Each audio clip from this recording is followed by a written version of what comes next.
Okay, everybody, good morning. Welcome. We're glad you're joining us. Those joining us online, those joining us on Facebook and YouTube, and all of you joining us here today in person. We're glad that you're here. We want to also thank you for the special accommodation for 8:30 a.m. start. We have, I know some of us, it was about 11 o'clock last night that I remembered it was an 8:30 a.m. start. But we have a special ceremony today, a groundbreaking of the Regional Mental Health Hospital today at noon. So we do have a hard stop today. Hopefully it's not going to be an issue. Hopefully we move through this meeting rather seamlessly, but we want to thank you for the special accommodation and starting at 8:30 a.m. this morning. If you look at the agenda today, I would encourage you, when you walked in, you could have picked up a meeting agenda packet. That way you can follow along with all the information that we're covering today. If you're curious about the things and the supporting documents about that we use in making these decisions and the motions that'll come today, you can always access all of that information at sedgwickcounty.org. All of the documents are on there. It's good reading material. All right, let's get to work. I'll officially call the meeting to order for Wednesday, April the 9th, 2025. Madam Clerk, first item, please. Invocation to be led by Rabbi Shumalik Greenberg. Please remain standing for the flag salute.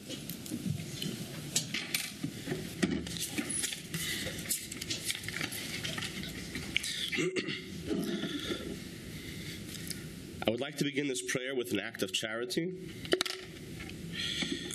Almighty God, sovereign of the universe, as we approach the Jewish holiday of Passover, Saturday evening, April 12th, let us invoke the ancient lessons of Passover today. May we pray that we always ensure that the meaning of Passover becomes visible in our daily lives. The biblical narrative of the Exodus is the story of the Israelites being redeemed from Egypt. The biblical Hebrew name for Egypt is Mitzrayim, which means limitations and boundaries. Today we are enslaved to our personal limitations, and we pray to be delivered from those obstacles that limit our potential to create a better future for ourselves, our families, our county, and the entire world. We pray to be grateful for whatever we have and rejoice in what we can become. Let us pass over our personal shortcomings and let us rise from despair to freedom. Let us be inspired by the shining example of the Lubavitcher Rebbe, Rabbi Schneerson, who taught that every individual, and in fact every individual action, has an impact on the entire universe. The Rebbe emphasized the importance of education and good character and instilled the hope for a brighter future into the lives of countless people in America and across the globe. The Rebbe taught that education in general should not be limited to the acquisition of knowledge and preparation for a career. Rather, the educational system must pay more attention, indeed the main attention, to the building of character, with emphasis on moral and ethical values. Over the last 4 decades, the U.S. Congress has set aside Education and Sharing Day and is proclaimed annually by presiding U.S. presidents on the anniversary of the Rebbe's birth in tribute to his commitment to teaching the next generation of Americans the values that make our country strong. This day provides Americans the opportunity to pause and recognize our responsibility to ensure that our young people have the foundation necessary to lead lives rich in purpose and fulfillment. This year, April 9th will be proclaimed as Education and Sharing Day in Sedgwick County, a call to us all to reflect on the vital role of education in preparing our youth to be the leaders of tomorrow, with an emphasis on inspiring them of their moral and ethical obligation to serve a cause greater than self and by the anchor of virtues, including courage and compassion, instilling in their young minds and hearts the empowering message that one act of goodness and kindness can tip the scales to usher in an era of redemption for the entire world. Almighty God, bless the honorable members of this distinguished council. Give them guidance so that they will always be conscious of your presence and will strive to enact laws with honesty and integrity in accordance with your will. May our county serve as a beacon of light for people of all faiths and walks of life. May Sedgwick County help achieve the goals so powerfully stated in our Pledge of Allegiance, so that America is truly one nation, under God, indivisible, with liberty and justice for all. Now let us say amen. Amen. I pledge allegiance to the flag of the United States of America and to the republic for which it stands, one nation, under God, indivisible, with liberty and justice for all. Okay, thank you, Rabbi. I appreciate your encouragement and your blessing. Thank you. Madam Clerk, next item. Roll call. Commissioner Blubaugh. Present. Commissioner Wise. Present. Commissioner Howell. Present. Commissioner Meitzner. Present. Chairman Beatty. Present. Next item. County announcements. Good morning, Nicole. Good morning, Chairman and Commissioners. Nicole Gibbs of Strategic Communications. Sedgwick County Environmental Resources is hosting a free waste tire collection event April 10th through 12th from 9 a.m. to 3 p.m. at its west yard located at 4701 South West Street. This event is open to residents, farmers, and local government agencies. Tires will not be accepted from businesses, and for safety reasons, anyone using a large commercial-sized truck or trailer is encouraged to drop tires off on Thursday, April 10th. Residents driving standard-sized vehicles are asked to come Friday or Saturday, April 11th or 12th. At this time, I'd like to invite the County Clerk, Kelly Arnold, to the podium. He's here to remind residents about homestead refunds and the approaching deadline. Sir? Mr. Clerk, welcome. Good morning. April 15th is the deadline for the homestead refunds. If you are the standard homestead is if you're over 55 years of age or permanently disabled and have an income limit of $42,600, you may be eligible for a property tax rebate on your property. The state also has two other programs for seniors and disabled veterans. And if you'd like to know more about this, you can call my office, and Kathy and her team would be willing to help you. The phone number for that is 660-9221. That's 660-9221. Or you could go to our website, Sedgwick County Clerk's office, and we'll have additional information for there. So that's it. Very good information, Kelly. The homestead refunds, there's 3 different programs, April 15th deadline. I do encourage, and I'm so grateful for your office. They help people walk through these applications, process the applications, calling, coming in. It is a useful service, and I notice this time of year, there's a steady stream of people coming off the elevator on the 6th floor and heading to the county clerk's office, and I think your staff does a wonderful job. So thanks for that information, and we'll keep letting the constituents know. Yep, absolutely. Thank you. Okay, thanks, Kelly.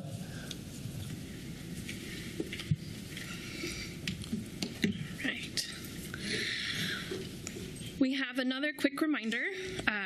In case you had forgotten, now through April 30th, Sedgwick County is under the State of Kansas imposed burn ban. Open burning is prohibited in Sedgwick County to protect our air quality. Only prescribed burns in the agricultural setting is allowed. You can find more information about this at sedgwickcounty.org/fire. And then, as mentioned earlier, wanted to remind everyone that we have the groundbreaking ceremony for the South Central Regional Mental Health Hospital, and we are excited for construction to start. And that's all I have for today. Okay. Thank you, Nicole. Commissioners, any questions for Nicole? Okay, seeing none. Appreciate it. Thank you. Okay, Madam Clerk, next item, please. Public agenda. Okay, no one has signed up for public agenda today, so we'll keep moving. Next item. Proclamations. Item A, proclamation declaring Education and Sharing Day. Okay, I've asked Commissioner Howe to read this proclamation. Thank you, Mr. Chairman. I am very pleased to have the chance to read this today. Proclamation reads, whereas the basis for continuity of any society in education, and in Sedgwick County, the education of our youth is a priority. In order to achieve its highest goals, education must not only impart knowledge, but also teach the students how to live, forming and strengthening their moral character to make a better life for themselves as individuals and for society as a whole. And whereas a global spiritual leader, the Rabbi Menachem M. Schneerson, of righteous memory, stressed that a moral and ethical education empowers every individual to develop their full potential in making the world a better place. And whereas such an education can nurture the unity of diverse peoples through encouraging increased acts of goodness and kindness, imbued with the awareness that even a single positive act of an individual can change the world and usher in an era of global peace. And whereas April 9th, 2025 will mark 123 years since the Rebbe's birth. And this year marks the 75th anniversary of his leadership of the Chabad Lubavitch movement. Chabad is an acronym of the Hebrew words for wisdom, understanding, and knowledge. And whereas Education and Sharing Day is observed each year on the Rebbe's birth, in recognition of his outstanding and lasting contributions toward the improvement of education, morality, and acts of charity around the world, a day to pause and reflect on our responsibility to ensure our youth have the foundation necessary to lead lives rich rich in purpose and fulfillment through the service of good works. Now, therefore, be it resolved that Chairman Ryan Beatty and the Board of Sedgwick County Commissioners do hereby proclaim April 9th, 2025 as Education and Sharing Day in Sedgwick County and call upon government officials, educators, volunteers, and citizens to reach out to young people and work to create a better, brighter, and more hopeful future for all. Mr. Chairman, I would be pleased to make a motion we would adopt this proclamation today. Yes, I'll second that motion. Madam Clerk, please call the roll. Commissioner Blubow. Aye. Commissioner Wise. Aye. Commissioner Howell. Aye. Commissioner Meitzner. Aye. Chairman Beatty. Aye. Mr. Chairman, this is going to be received this morning by the person that did our prayer a few minutes ago, Rabbi Shmulek. And come on up. Here you go. And I want to say thank you for giving me the chance to read that. And sometimes I'm not good with some of those words I'm not that familiar with. So please forgive my mispronunciation of any word in the proclamation. But I do appreciate what it says. It's a wonderful proclamation, and I love what you stand for, sir. So thank you for being here this morning.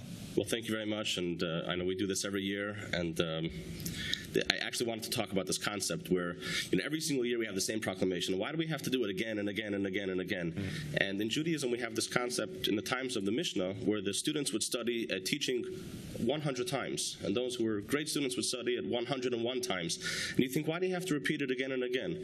Well, if you really want it to become part of the fabric of who we are, it is so important to constantly repeat and learn and even go deeper about what it is. So the more we talk about this and the more we discuss this, the more this can actually work and teach our youth. And of course, every single one of us inside of us has a child inside, and we always have to constantly learn. So thank you so much. Thank you. Yeah, very good, Rabbi. Any questions for Rabbi? Comments?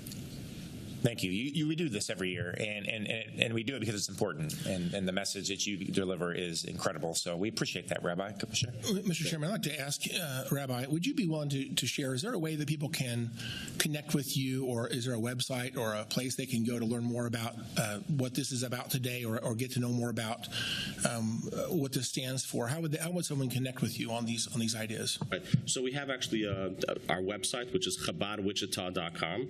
Chabad is spelled C-H-A-B-A-D. That is our local Chabad branch, but there's actually a website of chabad.org, which actually has tons of information and the resources for learning and discussing these concepts. So so chabadwichita.com and chabad.org. I loved your prayer this morning, and thank you for sharing that. But does someone need to be Jewish to participate in being connecting with your organization? Do they need to be Jewish to do that? Right. So the Rebbe actually discussed this concept here with Education Day USA, where education is for every single person, every single human being, and we are part of a collective. And this is a universal message for everyone to be a part of bringing goodness and kindness to the world. Well, thank you so much for being here, and thank you for explaining that to me. I appreciate that. Thank you, Chairman. Thank you again, Rabbi. Appreciate you. Okay, Madam Clerk, next item. Item B, proclamation declaring National Public Health Week. Okay. I'd like to read a proclamation of Sedgwick County, Kansas. Whereas the week of April 7th through the 13th, 2025 is National Public Health Week, and the theme is It Starts Here, highlighting the importance of making a difference in our home, community, and state. And whereas this is the 30th anniversary of celebrating National Public Health Week, and in the past 30 years, significant strides have been made in public health. And whereas public health professionals help communities prevent, prepare for, withstand, and recover from the impact of a full range of health threats, ranging from infectious disease outbreaks to natural disaster preparedness. And whereas one of the Sedgwick County Health Department's public health champions, Dr. Doran Fredrickson, passed away in 2008 after dedicating his life to improving the health of the Sedgwick County community. And whereas his legacy and that of many other public health champions, such as Dr. Gerald Minns, are commemorated through the Doran Fredrickson Lifetime Commitment to Public Health Award. Now, therefore, it be resolved that I, Chairman Ryan Beatty, and the Board of Sedgwick County Commissioners do hereby proclaim April 7th through the 13th, 2025, as National Public Health Week. We proclaim that in Sedgwick County, and we invite Adrian Byrne, Health Director of Sedgwick County Health Department, to come forward for the presentation of this year's Doran Fredrickson Lifetime Commitment to Public Health Award. Commissioners, you've heard the proclamation. I'd like to approve it as read. Second. A motion and a second. Madam Clerk, can you please call the roll? Commissioner Blueball. Aye. Commissioner Wise. Aye. Commissioner Howell. Aye. Commissioner Meitzner. Chairman Beatty. Aye. And there she is, the aforementioned Adrienne Byrne, our Director of Sedgwick County Health Department. Good morning, Chairman, Commissioners, and Board of Health. I am pleased to be here today as we celebrate National Public Health Week. Since 1995, the American Public Health Association has brought together communities across the United States to observe National Public Health Week as a time to recognize the contributions of public health and highlight issues that are important to improve the health of our nation. This year marks 30 years of recognizing these contributions. Here in Sedgwick County, we take this opportunity to thank our partners in Sedgwick County. It takes a lot of partners to in the public health system, and I'd like to thank all of the staff at Sedgwick County Health Department for the work that they do every day, and some of them are here in the audience. So I'm here also to honor an individual who has demonstrated a lifetime commitment to public health. This award was created in the year or so after Dr. Doran Fredrickson passed away, a joint collaboration between his parents and the past health director, Claudia Blackburn, who's watching as we do this. And this award is presented to an individual who really has demonstrated a passion for improving community health, much like the dedication that Dr. Doran Fredrickson showed every day during his lifetime. This year's recipient, Dr. Gerald Menz, truly demonstrates that commitment to public health. This nomination was submitted by Elizabeth Obla, Belinda Venters, and a little bit from me here and there. So about Dr. Menz. And this is an abbreviated form. So Dr. Menz received a Bachelor's of Science from McPherson College before entering medical school and graduating from the University of Kansas School of Medicine, Wichita. A graduate of the second class from KU School of Medicine, Wichita, an alumnus of the Internal Medicine Residency Program, and then graduating with an infectious disease fellowship. He's dedicated his entire career to KU School of Medicine, Wichita campus. Dr. Menz joined the University of Kansas School of Medicine, Wichita faculty in 1980, and he has served as the Dean of School of Medicine, Wichita since 2012. During his tenure, he helped expand the school from a 2-year to a 4-year educational institution, graduating more medical students. Since being Dean of KU School of Medicine, Wichita doesn't keep Dr. Menz busy enough. He also serves as the Associate Dean for Academic and Student Affairs, Professor in the Department of Internal Medicine, and Dr. Menz is our Sedgwick County Health Department's Health Officer and Medical Director. Dr. Menz has received numerous awards and recognitions during his career. To highlight a couple, in 2021, Dr. Menz was honored with a Lifetime Achievement Award from the Wichita Business Journal during its Healthcare Heroes celebration. That year, Dr. Menz was one of 3 members of the University of Kansas Medical Center to be recognized as a humanistic care champion by the Arnold P. Gold Foundation. This designation was given because of tireless efforts to keep campuses and communities safe, which he continues to do.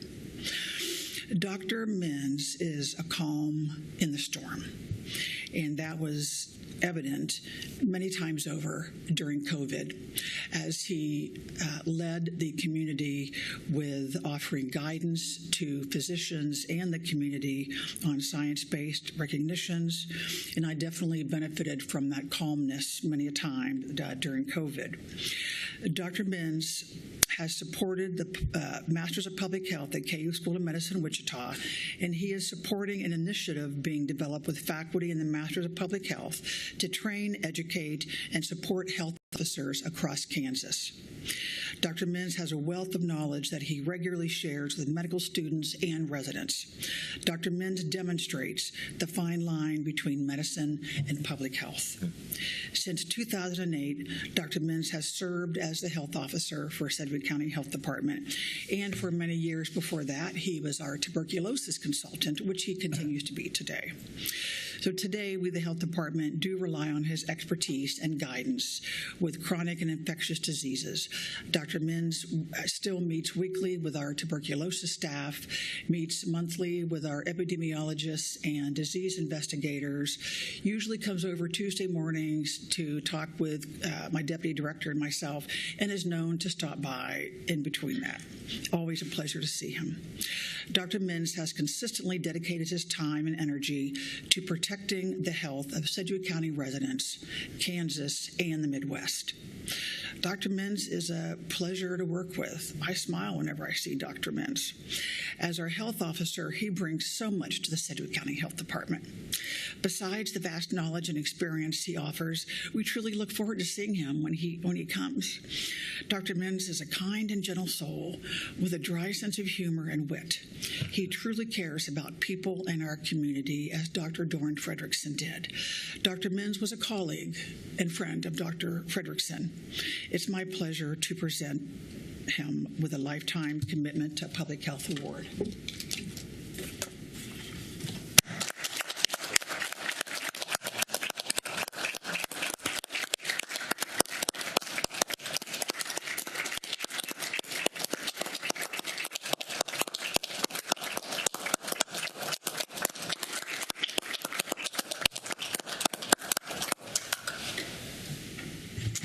Well, Adrian, thank you very much for that very kind introduction. I don't have a lot to say, but I'm very humbled by this. I knew Dr. Fredrickson, and he also was a tremendous individual and very calm and very supportive person and very dedicated to public health. As you know, as has been mentioned, I have been at the medical school for a long time, and we train doctors. And most people, I think, consider doctors as illness people. You go see a doctor when you're ill so you can get better. That's true. That's an important component of our job.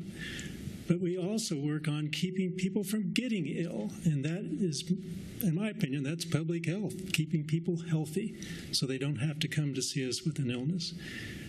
That's just as important as illness care, and I've always supported that. Our school supports it with our Department of Population Health. Those people are working on how to keep us all healthy. Unfortunately, we're seeing right now what happens when that doesn't do the job adequately, as we are seeing in Southwest Kansas and Texas. When public health is not being accepted or is not adequate, we see kids getting sick with diseases that should have been eliminated years ago, and occasionally some of those kids don't make it. So that's why public health is so important to me, so we can prevent things like that's happening in Southwest Kansas right now, so that we don't have more kids getting sick for something that's easily prevented. So it's been my pleasure to serve as your health officer and to continue to keep Sedgwick County as healthy as we can and get us through those bad things like that C word. I don't want to say it. Sure. Yeah.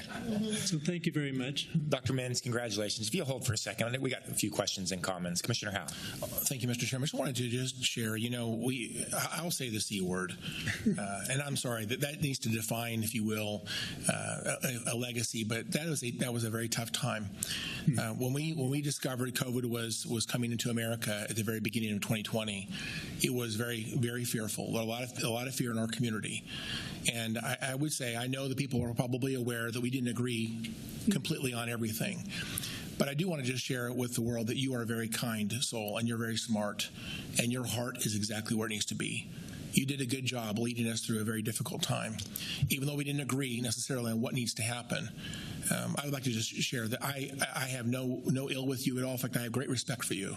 And you deserve that respect. I want you to know that I'm pleased that you're our health officer of Sedgwick County. And I know that your heart is to help people to stay healthy and not to suffer. And I think we do agree on that. Yes.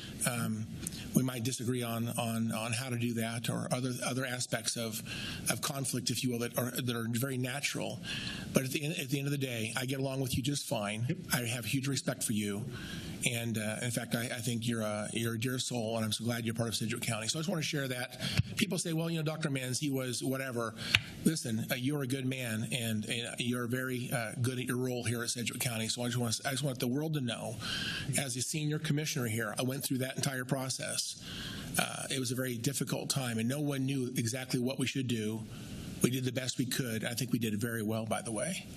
Things turned out great, and we got through it, and we look backwards with a lot more wisdom and a lot more awareness on how to do a pandemic. Okay, that's something we hadn't done before, but we got through it. And I just want to say I appreciate you for all you do for Sedgwick County, and thank you for being a part of our community, helping us stay healthy. Appreciate you, sir.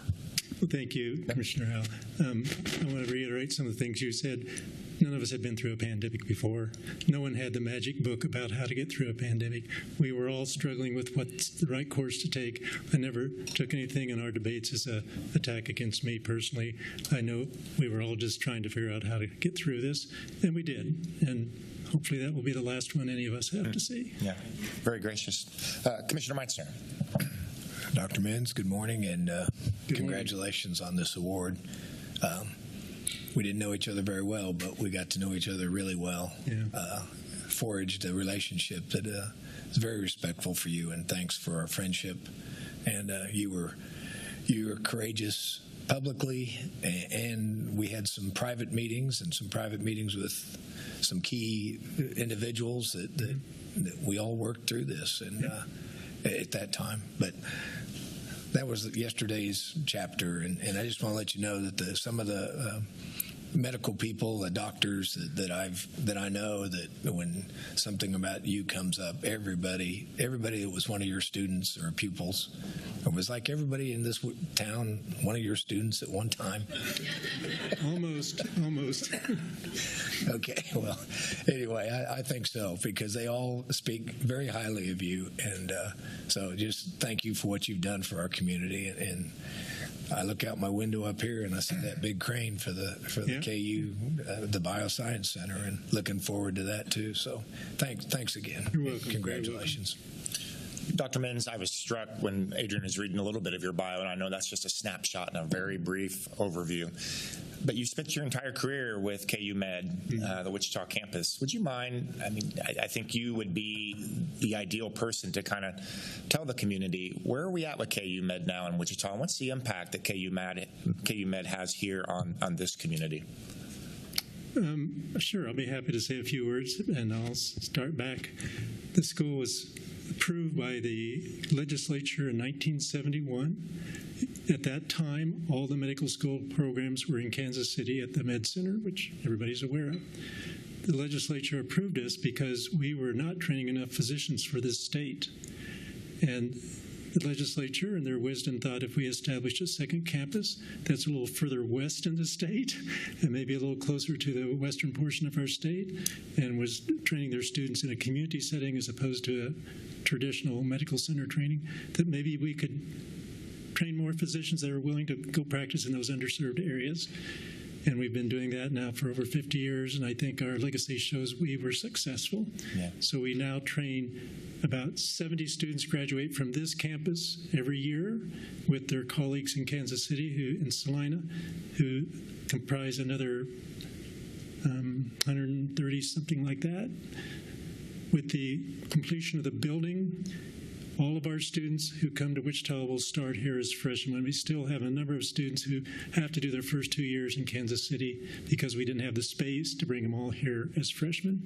But in 27, our plan is, when the building's complete and occupied, that all the students who come to Wichita will come here as freshmen. So we look forward to working with them and continuing to train doctors for the needs of this entire state. Well, Dr. Menz, you have quite a legacy here. And you've had a fingerprint on a lot of things that have happened in the medical community.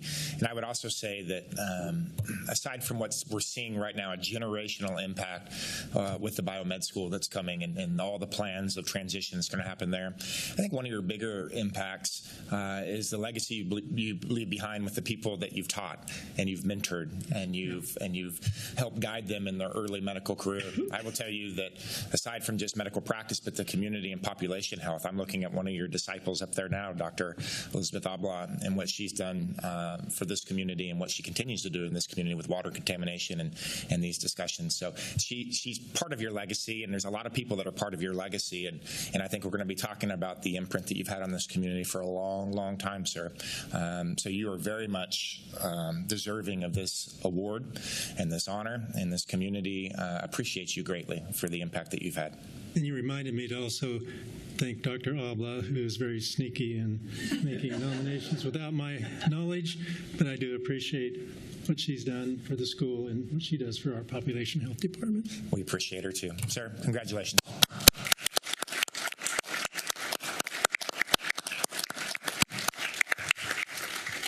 Okay, we'd like to celebrate both of these proclamations, and if you'd give us the grace to take about a 5-minute break, we're going to pop out here into the hall on the stairs and take a couple pictures, and then we'll rejoin the meeting and get the agenda going again. Give us about 5 minutes.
Okay, thank you everybody for your patience. What a wonderful, 2 proclamations, wonderful, and celebrating Dr. Menz and his lifetime of achievement. It's a big deal. So we appreciate your patience. Back to work we go. Madam Clerk, next item, please. Appointments. Item C, resolution reappointing John Ray to the Sedgwick County Mental Health Advisory Board. Okay, Mr. Wagner. Thank you, Chairman. Justin Wagner, County Councilor. This item is a resolution reappointing John Ryan to the Sedgwick County Mental Health Advisory Board as recommended by 3rd District Commissioner Wise. The recommended action is to adopt the resolution. Okay, Commissioner Wise. Yes, I would like to make a motion to approve this reappointment and want to, I don't know if he's here, want to thank him publicly for continuing to serve. Okay, doesn't look like Mr. Ryan is here, so if you're watching, sir, we will have the county clerk's office reach out to you and contact you to sign the paperwork. So we have a motion. I'll give the second. Madam Clerk, please call the roll. Commissioner Bluebow. Aye. Commissioner Wise. Aye. Commissioner Howell. Aye. Commissioner Meitzner. Aye. Chairman Beatty. Aye. Okay, Mr. Ryan, the county clerk's office will reach out. Madam Clerk, next item. New business. Item D, CON 2024-00271, conditional use request in the county to permit oil and gas drilling on property zoned RR, Rural Residential District, and SF-20, Single Family Residential District, generally located on the southwest corner of West 59th Street South and South Broadway Avenue. Very impressive, Madam Clerk. Scott Waddle, take it away. Good morning. Scott Waddle from the Planning Department. So for this case, the applicant is requesting a conditional use in order to allow for oil and gas drilling on a portion of the subject site. This item is being heard because the City of Hayesville Planning Commission and the Wichita-Sedgwick County Metropolitan Area Planning Commission recommendations are different. In terms of the request, the applicant was conducting oil and gas drilling on the site in violation of the zoning code and is seeking to come into compliance. In terms of the property, as you heard, the site is generally located at the southwest corner of the intersection of Broadway and 59th Street South. The site is immediately south and east of the Wichita city limits and approximately a quarter of a mile north of the City of Hayesville limits. The subject site is in the City of Hayesville urban area of influence, also in the Hayesville urban growth area, and also within the Hayesville extraterritorial area of subdivision authority. The subject site consists of one complete ownership parcel, which is this larger one, kind of a horizontal shape, plus a second portion of a second one, which is north and south here. This northern portion is included. The subject site is zoned rural residential and SF-20, which is shown here. You can see the SF-20 kind of swoops down a little bit. It's an orange color. The subject site is currently in agricultural use and has had multiple oil wells on it. In terms of context, properties to the north are in the City of Wichita, zoned SF5, single family, and are developed with single family dwellings.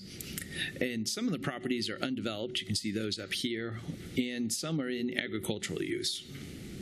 Properties to the east across South Broadway are in the unincorporated county, zoned SF20 and rural residential, and are developed with an electrical substation and in use for agricultural uses.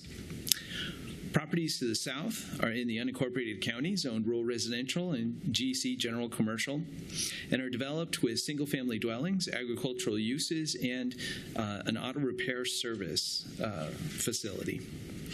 Property to the west is in the City of Wichita, zoned SF5 and part of the Union Pacific Railroad.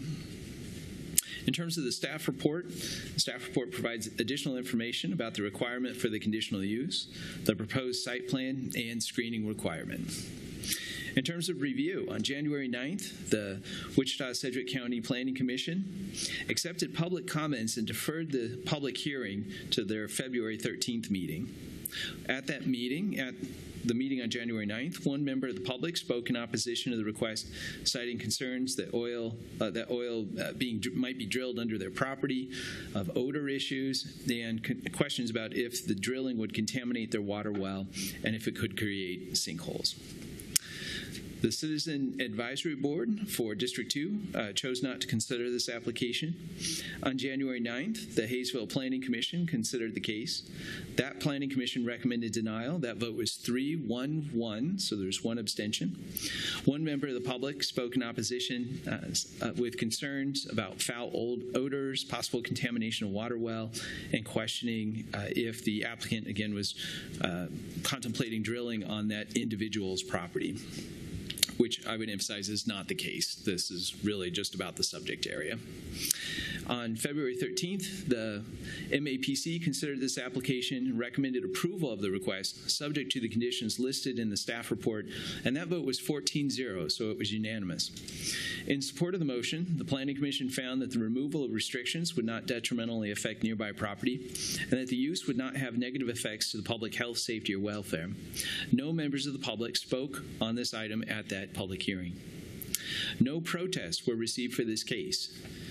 Because the Hayesville Planning Commission recommended denial of the case and per the zoning code, any approval of the conditional use would require a supermajority of 4 or 5 votes. So the recommended action is to adopt the findings of the Planning Commission, of the Metropolitan Area Planning Commission, approve the conditional use, authorize the chairman to sign the resolution, and authorize the resolution to be published. Alternatives include the following. You can override the MAPC recommendation and deny the application. That would require a 2/3 majority or 4 or 5 votes. Or as always, you can return the case to the Planning Commission, the MAPC, for further consideration with a statement specifying the basis for the failure to approve or deny. And that would just require a simple majority. So I will take you through some of the graphics and photos that we have here. So here's the subject site outlined in that blue, green, aqua color. You can see the city limits underneath those, and off to the sides there, those are those pink dashed lines. Here's the zoning map. Again, we went over that one. Here's the map from showing the urban areas of influence. Actually, this one's the urban growth area. Sorry about that. This shows that it's in Hayesville's urban growth area. Here's the map, another map from the comprehensive plan, again, just showing that it's in the Hayesville urban growth area. Here's the map from the zoning code showing the zoning areas of influence, and this, again, shows that it's in the Hayesville zoning area of influence. Here's the notification and the protest map. Again, no protests were received. Here's an illustration of where the well would be located. Again, here's another one that was submitted by the applicant as part of the application packet. This is in the area of the Hayesville Comprehensive Plan, and so we consulted that, and that showed that residential use was recommended in the area. It's also part of the South Wichita Hayesville plan, and that recommends residential in the area. Here are photos from the site. Again, it's an agricultural use. At this time, I believe you can see the oil, one of the derricks here. There were actually, my understanding from testimony at the MAPC is that there were 2 drillings that were going on at the time, so I'll defer to the applicant to explain a little bit more about that. Looking to the north, to the northeast.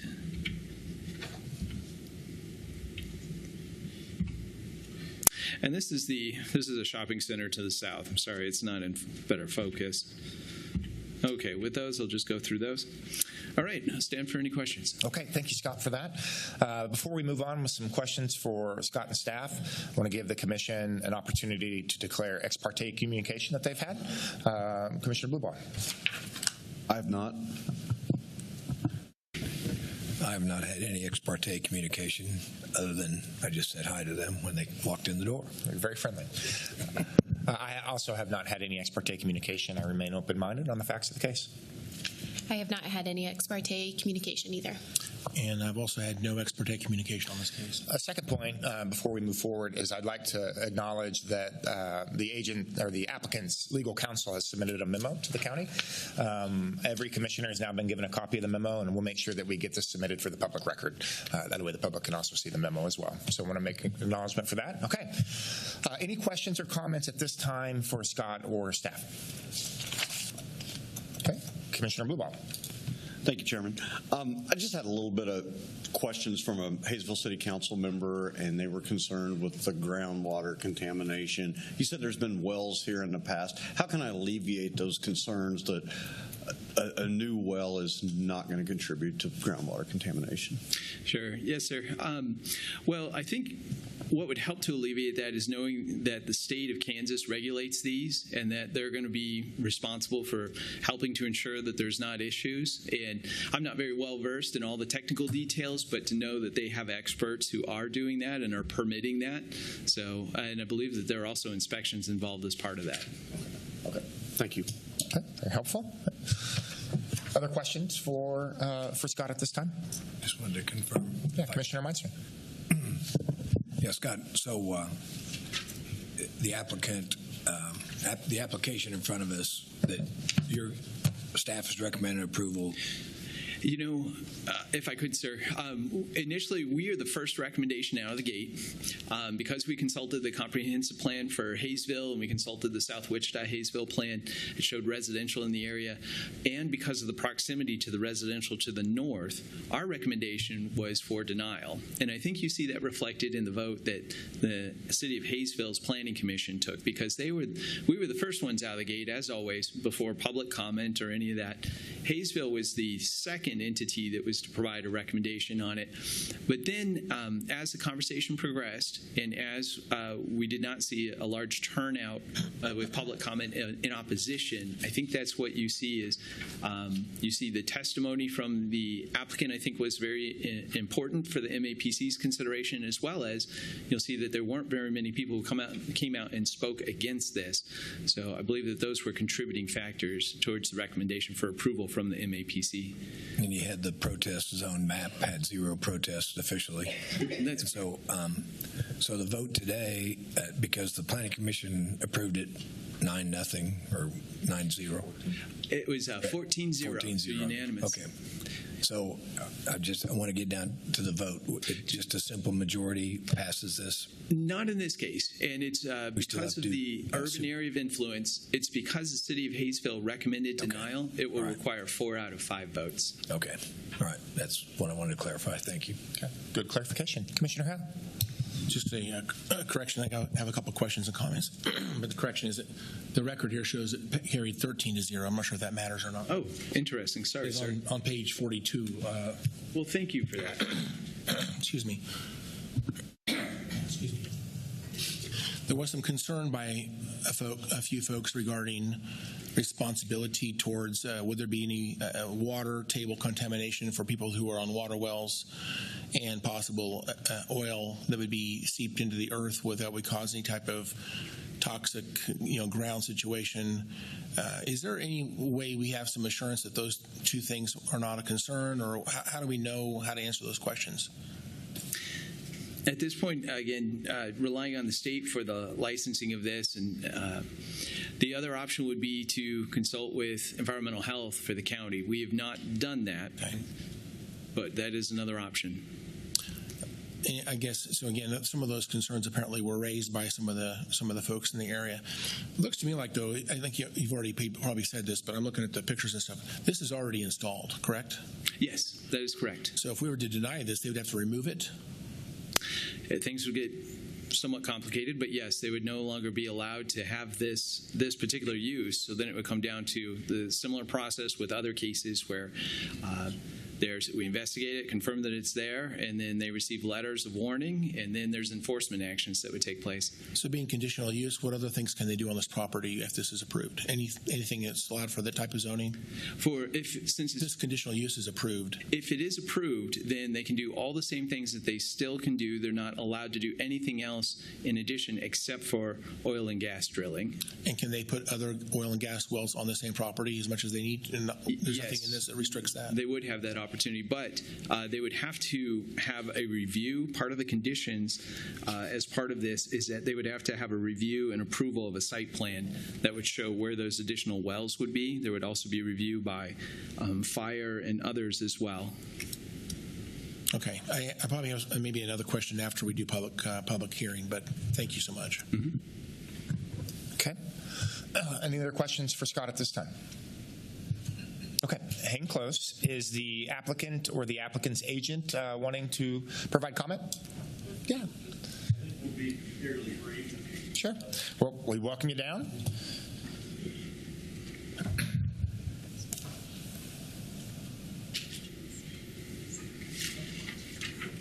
Well, good morning. If you can just give name and a little context for the county clerk and the record, we'd appreciate it. Certainly.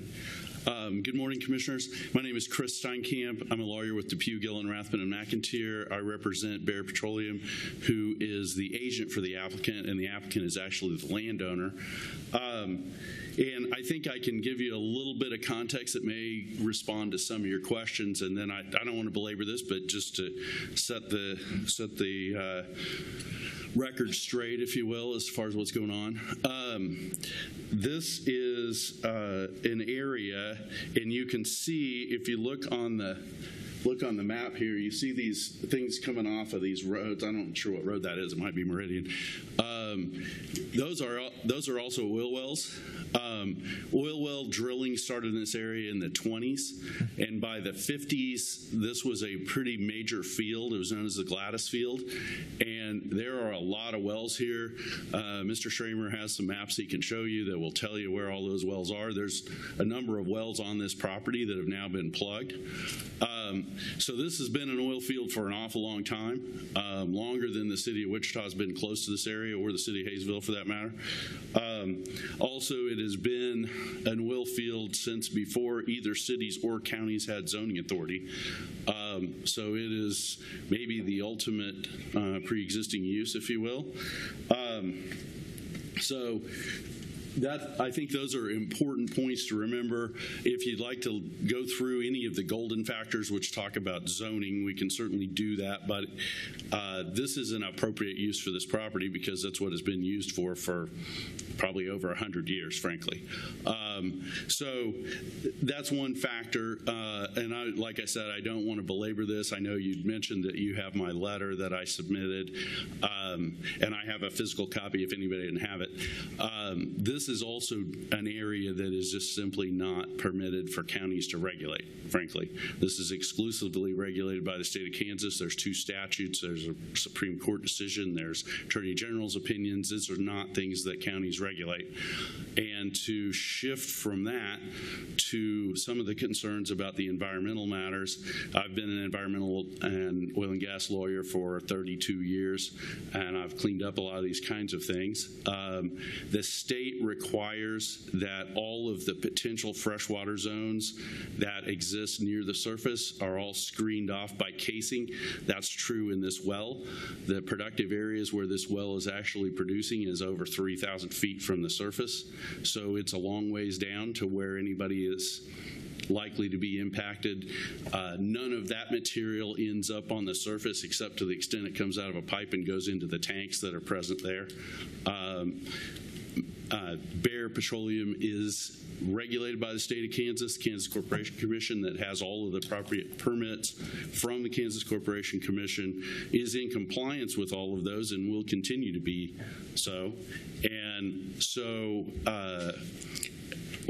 honestly, I think we're here primarily to avoid some sort of a confrontation over this, and we're trying to do the right thing to move this on. I don't think anybody wants to have a dispute about it, but nonetheless, that's kind of the status of the law. I don't want to belabor what's in my letter. You guys can read that for yourselves.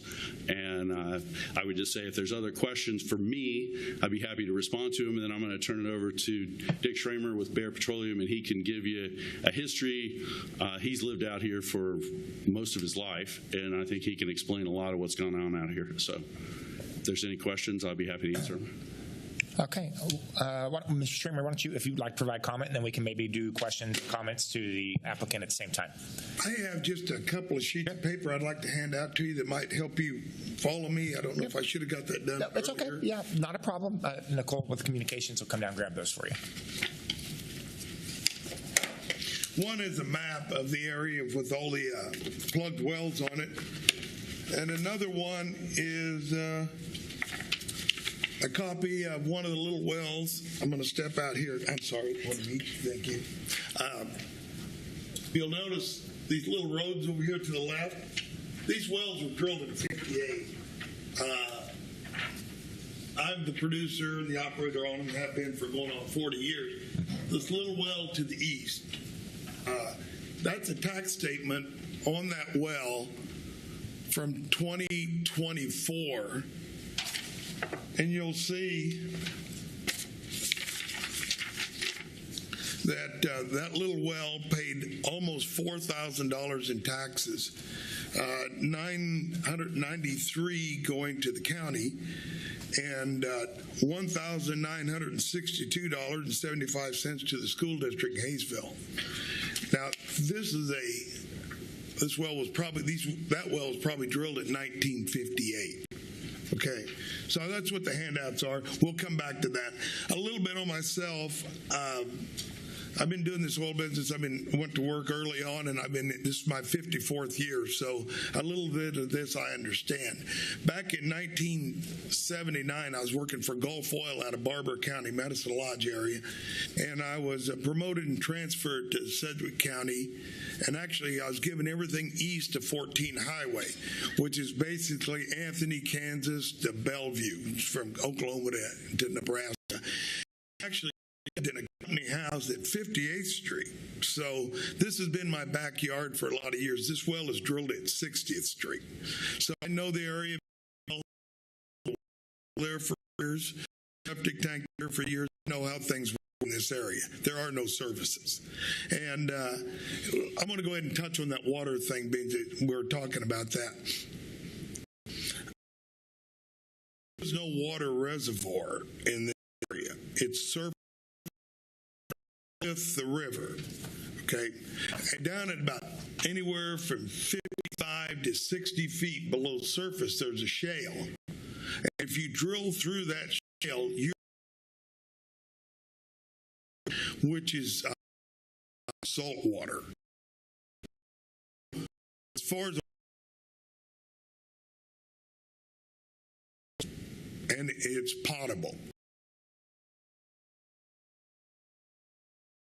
Painted her house yellow. That's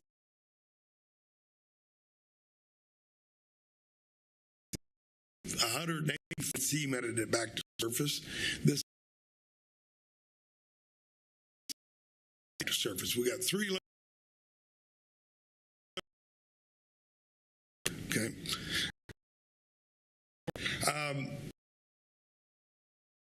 Well, I'm going to back up. I started Bear 40 years ago. Larry, I started with 438 out of that same post office. So I've been here a while.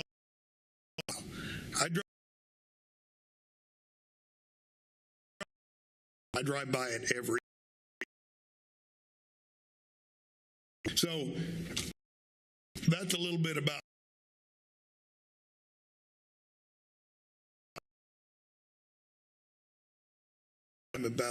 that. They seem to be very happy with their property also. The city of Hayesville checked with. I've been there since 1967.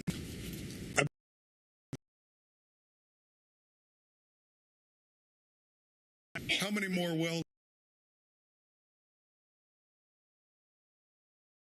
See a red line going up here, these 204 wells, you don't have to.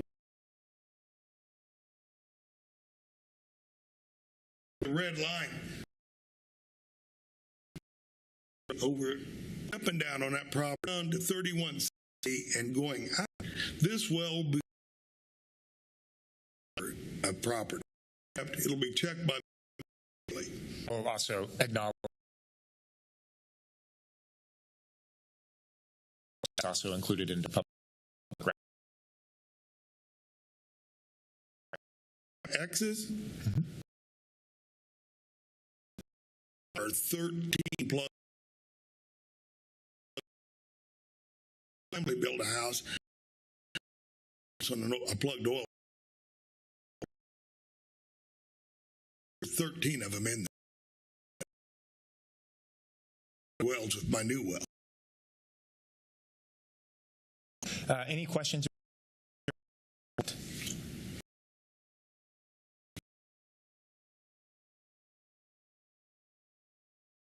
Had any history on this property? Just a few feet. And it came to a settlement. A little history how that Wellington salt came up into this surface water. And my name's Jeff Blood, 6346 South Broadway. I'm the managing member of GEB. Just to go a little bit of clarification. So in 2020, I'm back with my family. I immediately went out and started taking soil samples because I was a freshman in high school and all the trees had to be pushed out. So I immediately went out and took soil samples, water samples, and planted trees in 15. So we have over 3,500 trees in the right now, fruit trees. Have events, and we have, and we use the groundwater there.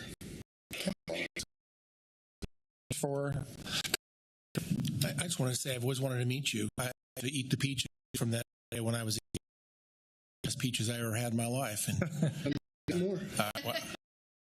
I've had that from your store there. And it's actually a memory for me, and I was always kind of scared of me. Overall, I think that the fruit trees, that's awesome.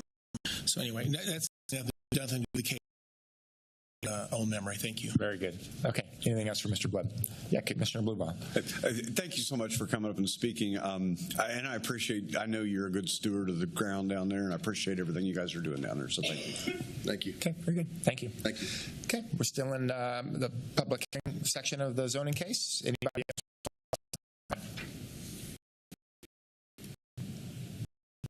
Done. We'll end the public hearing.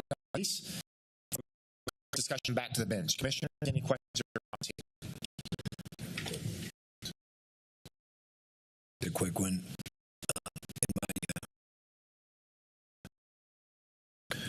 Longer. How many? And what I'm getting at,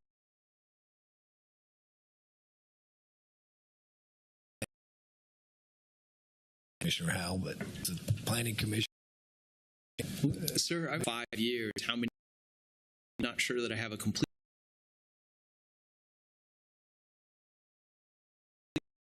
We're seeing new wells. Sorry, I just have to know it's roughly determined, because with all these oil and gas wells on this property, they go way back a long time ago. I'm just curious why this property wasn't zoned for oil wells at the very beginning. It's almost like it's a mistake because there's such a history on this property. Commissioner Howell, and I will defer some to any expertise that knowledge that planning staff has, or Samantha Siang in our office had worked on this. But I think what you're talking about is non-conforming use rights. My understanding is this property did not have those non-conforming use rights because the property had not been utilized for a period of time. That is a provision in our zoning code that if it's not being consistently utilized, it may not qualify for that. I believe that's the case here. Again, you can inquire with Scott and see if that is the case. But I don't believe they had those same non-conforming use rights because those can lapse under state law. I don't know if I want to broach the topic or not, but this letter we received from the attorney that spoke, we apparently have a bit of disagreement on interpretation of state law. I don't know if you want to. Certainly. Commissioner Howell, make a couple points. I would start off by, and this isn't quite what you're asking about water regulations. You have over those types of in the recommended necessarily have specific conditions. Where I think our office does not concur with the legal opinion provided by the applicant's counsel is, and I'll have Samantha Siang address that a little bit more, but in general, we believe zoning actions are very distinct from the authorities that have been pointed out in that memo. The Board of County Commissioners does reserve zoning authority, for example, and I'll let Sam get to the podium and describe this in more detail, but the home rule limitation on it specifically says that a county's action cannot duplicate action that's being done by the KCC or KDHE. Well, the KCC and KDHE aren't doing zoning decisions. Those are in your province. So that's one reason we don't agree with it, but I'd let Sam describe in more detail as well. So what you're saying then is if there was an explicit decision by the state regulating agency, we would not be able to override that with our county home rule. But since if there is an appellate case from the Kansas Court of Appeals or the Kansas Supreme Court that said that, then I think we would concur with their opinion. At this point, any of the materials we've been provided do not specifically say that zoning authority can't be utilized. And again, I'll let Sam elaborate further on that. Okay. Samantha Siang, Assistant County Counselor. In terms of the legal arguments that were made, our office did review everything, and it's complicated legal arguments, but it's essentially the applicant's counsel referred to as back. That was Leavenworth, the essentially, and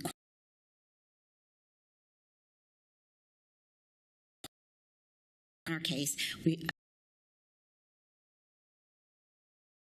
not intended to -741 in terms you dissect that. Consider all these.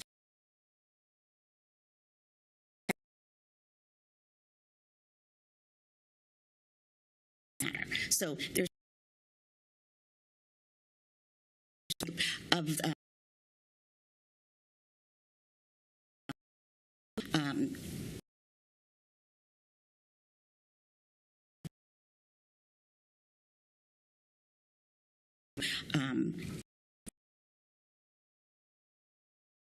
question then. The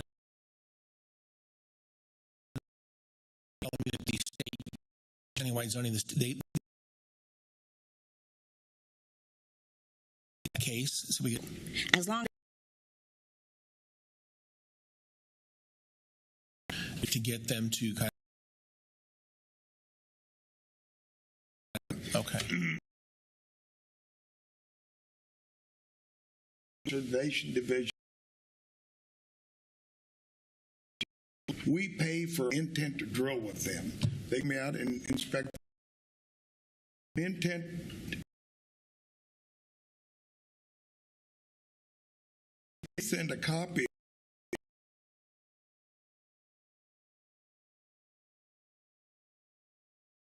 Okay.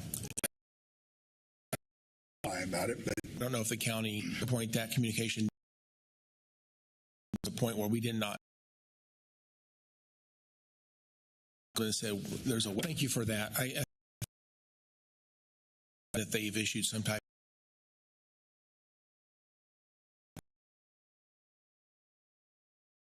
Irrelevant information. Yes, just is because this is Kansas, at the Kansas before. That's the thing. County jurisdiction. I think if you read the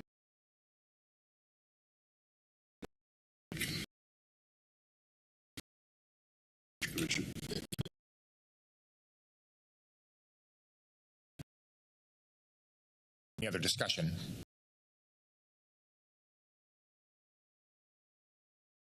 My take on this is the word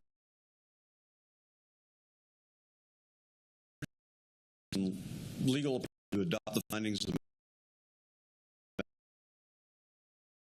the authorized resolution.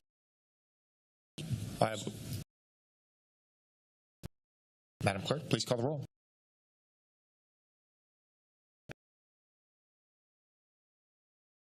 Chairman Beatty. Aye. Thanks, Commissioners. Item E, report 3rd, 2025.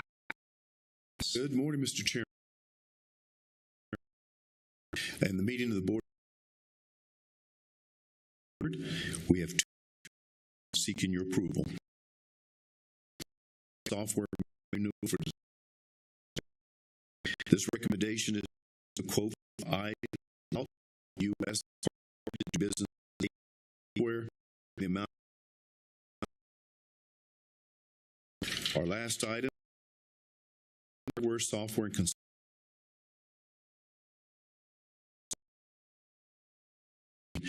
and that's with this contract is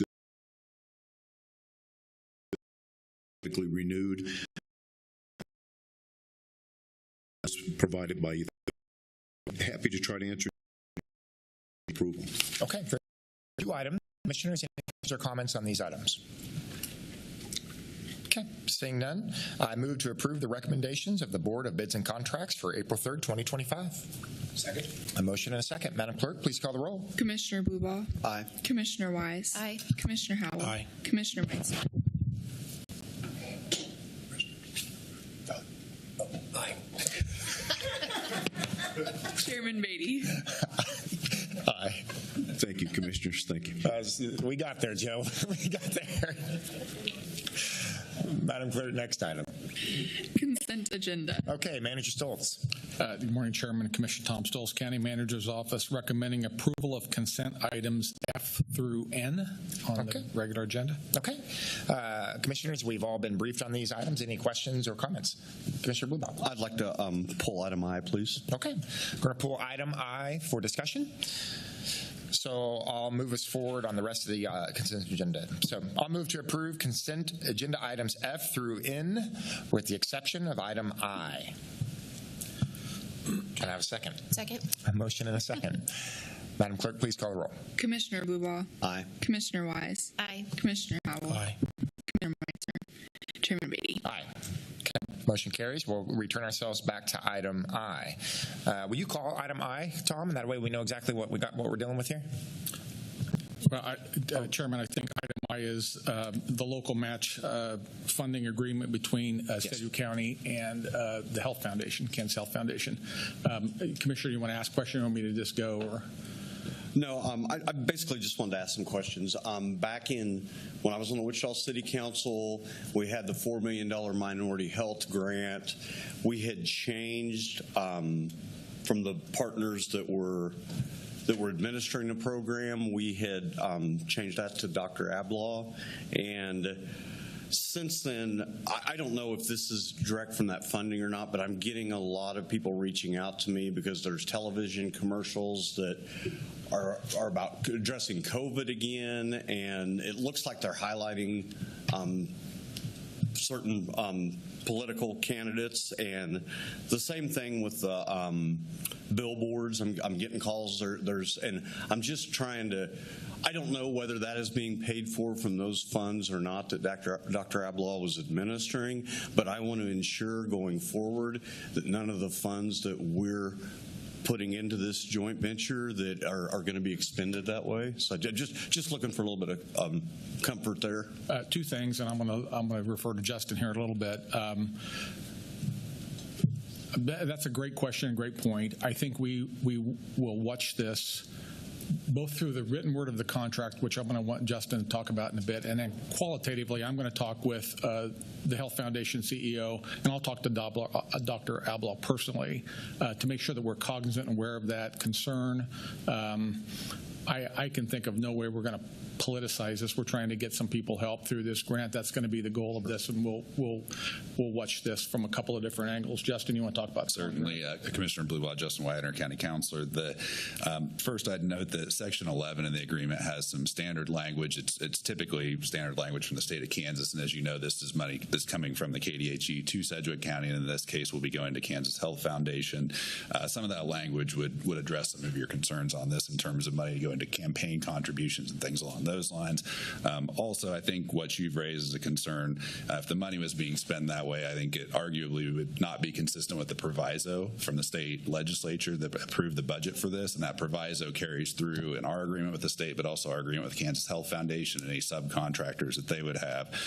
So I think that there are some contractual language pieces in this agreement to address your concerns. And like Tom said, I do think it could be a good idea for the county to make doubly sure with Kansas Health Foundation on this as well. I'd be happy to answer any other questions. So. Okay.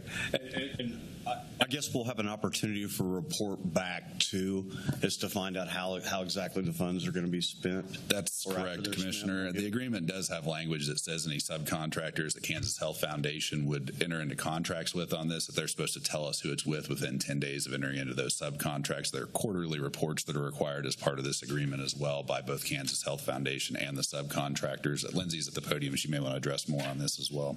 So, thank you. So Lindsay Proverso, your CFO, yes, this report or this agreement does specifically say that in addition to getting quarterly reports on actual direct testing that's being provided, we're also going to get updated budgets and updated reporting on how actual expenses are being done, and we can require any additional information or documentation that's necessary.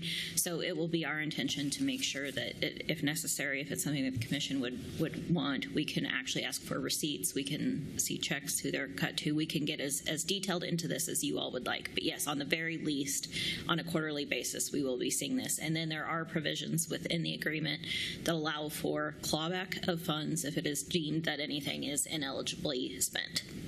Okay, thank you very much. And the clawback helps a lot. I realize this is very important, and I don't want to do anything to hold this back. And I have peace of mind knowing that we have assurances and a clawback opportunity if we had to. So thank you very much. Very good. Okay, Commissioner Howe. Thank you, Mr. Chairman. I have a couple of concerns and questions. I'm not sure where to begin. I want to go back to the proviso language as a place to get started here. And, Mr. Chairman, I'd like to read this if that's acceptable. Sure. In the proviso, it says, provided that during the fiscal year ending in June 30th, 2025, so we have a date to get things done by. It says expenditures shall be made by the above agency from the laboratory account in the amount of $2.5 million for the purposes of environmentally at-risk testing related to contamination sites in Sedgwick County, including but not limited to comprehensive metabolic panels, complete blood count with differential tests, routine comprehensive urinalysis with microscopic examinations, and alpha fetoprotein tests. And it goes on, talks about the match money from the city of Wichita and Sedgwick County. So the proviso initially talked about exactly what type of testing this money would cover. I do know that KDHE issued an MOA that we received that I think talks about a different way to spend this money. So just between the proviso and KDHE, there's a evolution of strategy on how to use these funds. Let me go on here. It talks about in the contract, it says possible recoupment of funds. Within the MOA, the KDHE reserves the right to recoup funds provided through the MOA in whole or in part from the county if the county or any contractor or a subcontractor of the county would fail to comply with funding conditions of the budget proviso. The MOA, subsequent amendments to the MOA with non-compliance to the to be determined solely by KDHE, by KDHE. KHF, Kansas Health Foundation, and the county agree that the county reserves the right to recoup funds provided to Kansas Health Foundation pursuant to this agreement, or if KHF or any subcontractor would fail to comply with funding conditions of the budget proviso. And it goes on. What I'm saying is, it looks to me like the county has fiscal responsibility for all of these funds. So we receive funds from Wichita and KHF, and we essentially hand those dollars over to KHF through an RFP, and they pick a subcontractor, and they execute the plan under the MOA. We have the fiscal responsibility that everybody else does their job right. And if anybody fails, we have the responsibility to pay the state back. Let me go on over here on item number 6. I'm not sure what section this is. This is records retention and reporting. The county shall create, maintain, and preserve sufficient records to demonstrate their compliance with this agreement and the use of the Sedgwick County testing proviso funds transferred hereunder. Records shall include, but not be limited to, an accurate account of the number of tests performed. The county shall provide such records to the agency promptly upon written request. Such records shall be maintained in not less than 5 years after the termination of this agreement. The county shall, upon written request, submit to the agency reports regarding county activities. Reports shall include the number and type of tests performed with the funding and any other relevant information as needed by the agency. And I don't know where it says it here, but I believe the requirement is 5 days. So what I'm saying is we're receiving money from KHF in the city, and we're adding some money from the county. We're going to hand those funds over to KHF, and they're going to pick, if you will, a sub-provider who intends to buy equipment to provide these tests. If anything goes wrong, we're financially responsible. And the state, of course, can ask us for an update at any time when within 5 days we have to provide detailed analysis exactly what's been done. And if we don't comply with that, we have responsibility to pay back the funds to the state of Kansas. Let me go on and read one more thing here. This is from Celia Hack in a news article that she put out. It says, in short, the Kansas Department of Health and Environment, or KDHE, reported elevated liver cancer rates near a chemical spill in northeast Wichita, but later admitted the study covered 2 zip codes, not just the contaminated area. Some officials and residents worry that the study's broad scope may have diluted data, making it unclear if the spill directly contributed to the increased cancer rates. Advocates are calling for a more precise analysis focused solely on the homes above the contaminated groundwater plume. And then they quote me. I said, we may have inadvertently have misled people to be seeing this report as a justification for their great fear. Listen, I'll support the motion today because I think this is very political. And it's been misinterpreted that there's a racial component to this. What bothers me is we've put a proviso in the budget bill, which wasn't well worded, it wasn't well thought out, the plan wasn't defined beforehand. It was approved in the budget in 2024 for the current year 2025 budget they're in right now. And there's been a lot of confusion about how these funds would be used. Again, going back to KHF, we provided Chairman, you might clarify the numbers here, $750,000 grant for testing, and they had like 70-something people tested and spent like $34,000, and none of them actually had any incidents of cancer through those tests that were provided. Those numbers may be off a little bit, but I think I'm correct that they provided some funding for testing, and it was largely not utilized. Am I right about that, sir? That's correct. Okay. So the proviso apparently is intending to ramp up that testing and treatment for those that have discovered cancer. And one of the problems of this entire process was the report that everyone's leaning on that initiated the language in the proviso in the very beginning was bad data. KDHE messed up, and they were not forthright. We had to pull it out of them to get the information from KDHE. And they finally conceded, yes, it's not the plume area, it's 2 entire zip codes, large areas. So the numbers, the incidence of cancer is largely misinterpreted.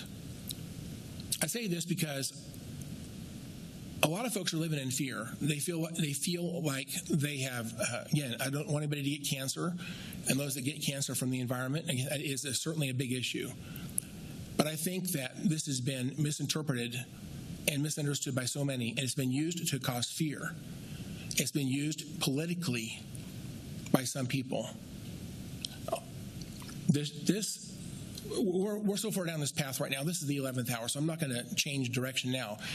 But if you wanted to provide testing for people, again, I argue that there should be a different way to do this. It would be more direct for folks that could use the private providers. We could provide less expensive, more streamlined services through the community. Those that have a need for some type of a government assistance could have a voucher system that would pay for those services. this was not well thought out. I think what we're doing right now, we're going to be buying very expensive equipment for one of our local providers, and there's questions right now about how many people are going to provide testing for, what are the charges to those people getting testing, how are they going to hire staff to operate those machines or maintain or even replace those machines in the future. There's a lot of questions, and I think at the end of the day, we're throwing money at a problem because we don't understand it and it hasn't been thought out, and we're trying to make people feel better. We're doing something, and that's all this is. We're doing something. This is a mess, and I wish we could do better. I wasn't going to take this off the consent agenda, and I appreciate someone else taking it off the consent agenda for discussion. This is going to pass, and we're going to move on. But I think there should be a headline out there that says that we're simply spending taxpayer money, and it's not a very thoughtful way to approach the problem. And I actually encourage the person in the State House that actually asked for the proviso initially to ask the legislature to allow some flexibility and change the way this money would be utilized. There just is not a will to change anything. And so we're going to move forward. I have a feeling that we're going to spend a lot of money, and we're going to have a responsibility, by the way, to KDHE. The Sedgwick County will have a responsibility. If they don't perform, we're going to have to give the money back. I'm very concerned about what this puts on our shoulders. We didn't start this. It's a bad system of how to deal with a problem, and we have financial liability now to the state of Kansas. And I think Lindsay wants to say something, so please share. Thank you. So, again, Lindsay Purviso, your CFO.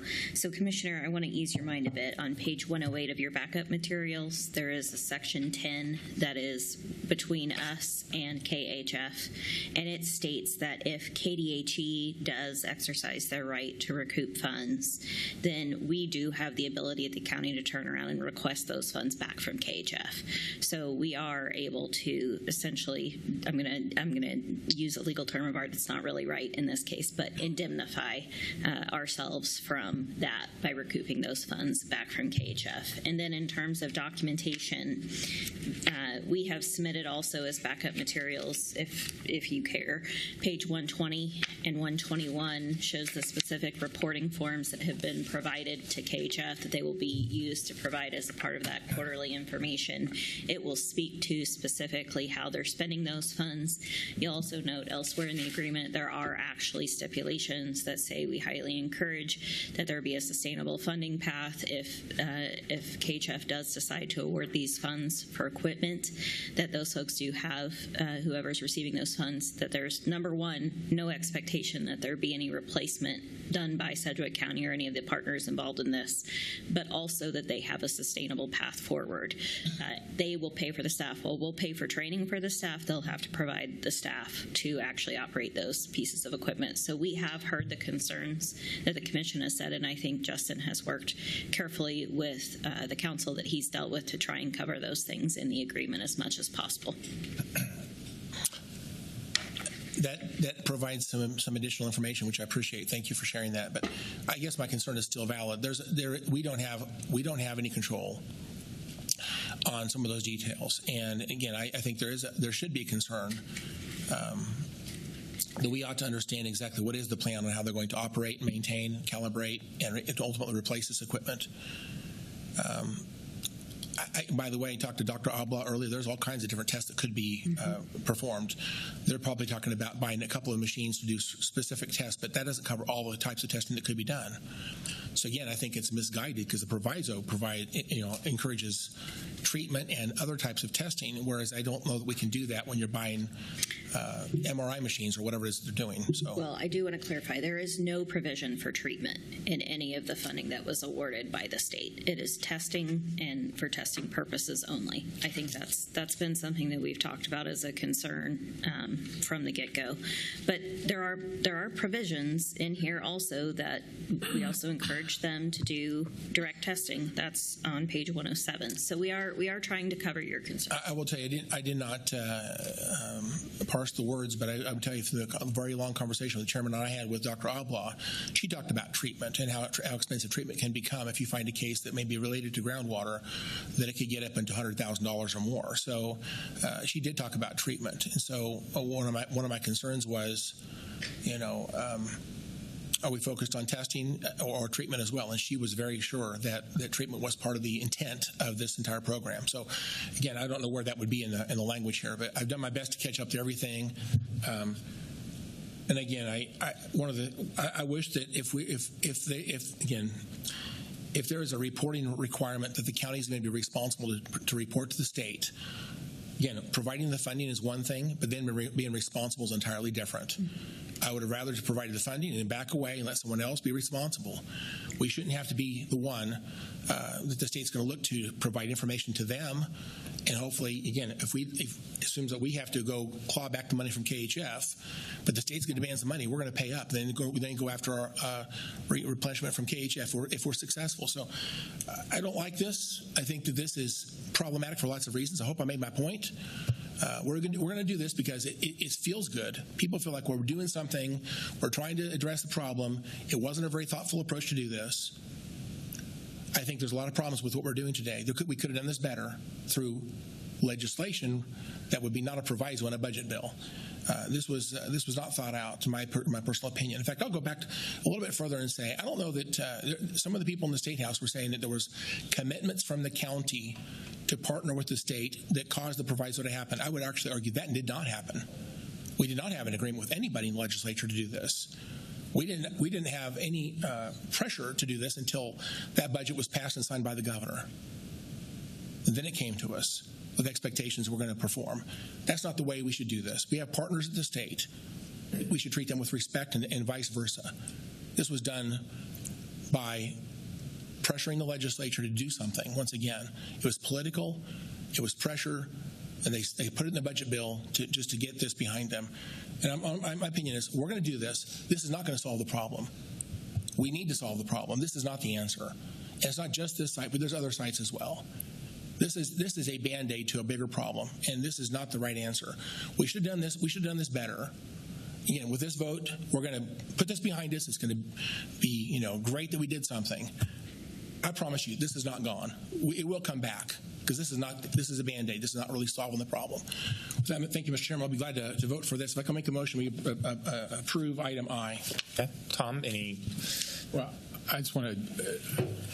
I don't disagree with anything that Commissioner Howell said there about how this came forward. It's similar to CARES funding and ARPA funding. Sometimes layers of government above us make decisions and bestow money upon us and then expect us to react and perform. I think this is a smaller version of that from the state. I think when we found this out, and we've had many discussions, and we've had discussions with the state, I think our goal was, all right, let's do the best we can with the track that this has been given. I think we all agree. I think every single commissioner, I think every single staff person out here agrees this plane did not take off correctly. It was hamstrung. But here we are. We have to do the best we can for a community that has needs up there. It's indisputable. There's a plume. It's indisputable. There was a spill. It's indisputable that people need testing, and we do the best we can under the guidelines provided us by the state to perform this with as long a lasting benefit to this community as we can muster to.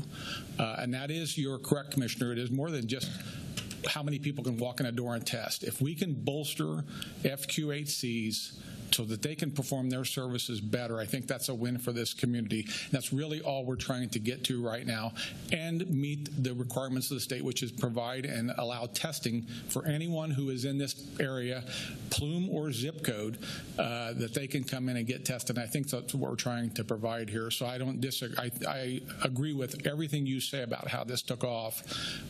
But it just feels like this is kind of a norm in county government. You have to react to what governments above you dictate, and they give you money and they expect you to perform, and we do the best we can. And I think Justin and Lindsay have done a great job of a contractual agreement to protect the county as best as possible.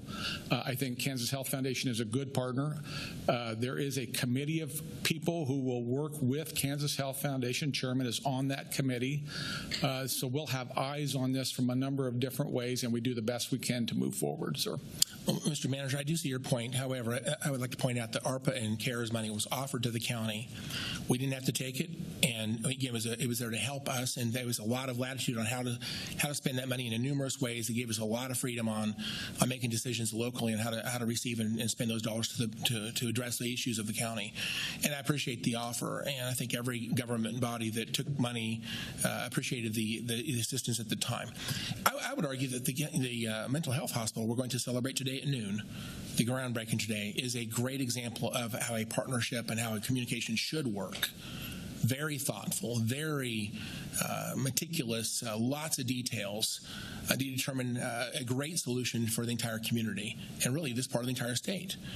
I think that is a poster child, if you will, piece of legislation that shows how you can do great things when you talk to people and collaborate, and you do things in a very smart, thoughtful way with lots of analysis. In this particular case, though, they put an expectation that we would use county property tax dollars, and that we would also have responsibility, if this program is going to go at all, that we're going to have reporting requirements, and we're going to essentially be the fiscal analyst to the state of Kansas for these funds. It's kind of an unfunded mandate. And at the end of the day, their solution is, in my opinion, flawed from the very beginning. So this is, in my opinion, a great example of how not to do it. But we're going to go forward anyway. So thank you, Mr. Chairman, and again, I made my motion. There's a motion. I'll offer a second, but I'll also offer a comment on top of my second is just a reminder that we weren't even consulted on the proviso. We didn't ask. We didn't know it was coming. We learned of these things in the media, frankly. We weren't even consulted on the MOU. This issue, the 29th and Grove contamination area and the plume and the aftermath and the fear that Commissioner Howe referenced, I bet this is probably the single most issue I've probably dealt with in 2.5 years here as a county commissioner. Dozens upon dozens of meetings, conversations, working hard not only with KDHE, not only with the City of Wichita, KHF, community partners, but also the governor's office and her chief of staff in particular. And I do agree that this is not, if we were advised on this, if we were shaping this from jump, this is not what it would look like. We would have tried to do something different, but we weren't. And now we're left in a situation to where the state has given us an opportunity to capitalize on $2 million of their money, $125,000 from the city, which I'm grateful for, $125,000 if we vote today, which I would be incredibly grateful for my constituents in this plume that need help and to alleviate fear. Kansas Health Foundation has contributed $500,000, and what I'm learning every single day is that there's about $250,000 that is being met by community partners, several community partners, to fully capitalize on $3 million that's going to go into this pot that will be managed and with oversight specific to honoring this proviso from the state. So you're right. If we could have drew this thing up from scratch, it'd look a lot different. But here's what I do promise: that this will not be the end of this conversation. I promise you that. Water contamination issues in general, there's over 225 of these here in Sedgwick County that are active. This will not be the end of this conversation at 29th and Grove or anywhere else in Sedgwick County. I'll see to that. We're going to continue to push. We're going to continue to help, continue to serve, and continue to bring solutions to a community that are confused and fearful about what's underneath our feet, and particularly in District 4 and at 29th and Grove. So I would appreciate the support for this, because I do think this is the best we can do in this time, but we're going to continue to work and shape this for the people of this community and the issues of water and contamination that are prevalent here in Sedgwick County. So there's a motion. I have a second. Madam Clerk, please call the roll. Commissioner Blubaugh. Aye. Commissioner Wise. Aye. Commissioner Howell. Aye. Commissioner Meitzner. Aye. Chairman Beatty. Aye. Thank you. I appreciate that. Madam Clerk, next item. Legislative issues. Okay. I spoke with Ms. Tanya Cole earlier today. There are no updates because the veto session has not taken place. So there's no changes, no updates. So we're going to push through and move on. Madam Clerk, next item. Federal grants discussion. Okay. Manager Stoltz. Good morning again, Chairman and Commission. Tom Stoltz, County Manager's Office. This is going to be a standing item on the agenda for the foreseeable future, and it deals with federal grants discussion.